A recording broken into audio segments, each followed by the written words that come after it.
Hi, welcome to Cook School. I'm Chef Julius and today I'm going to teach you how to make homemade onion rings. For this, you need a tray of plain flour, you need a bowl of plain flour, you need some water, some baking soda, and of course the star of the show, the onion. So let's get started. First, you need to cut the onions, cut the top off, as well as the bottom. Using a paring knife, trim. Remove the outer layer.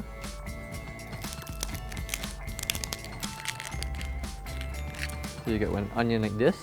Leave it whole. And at this point in time, you want to cut in the middle. Yeah? You don't want to cut it too thin like this. You want something thick like this, about a cm.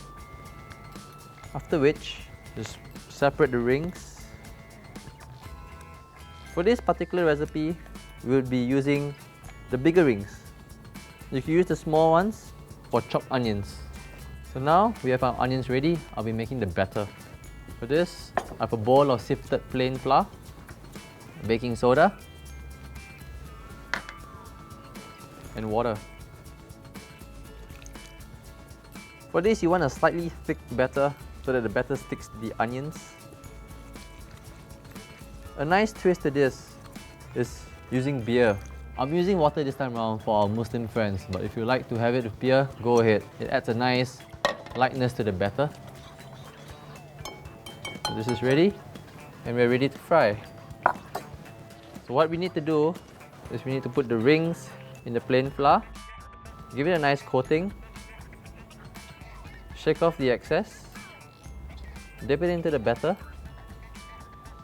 and fry. So one hand with a dry hand in the flour, into the batter,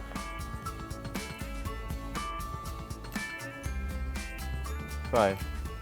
This would be in the oil for a minute or two, after which you're going to drain it and season it with salt.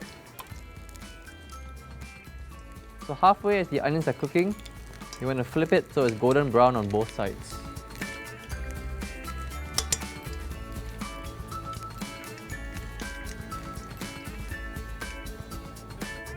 While the onions are hot, you should season them with salt. Sprinkle some salt. Alright, and you're ready to plate.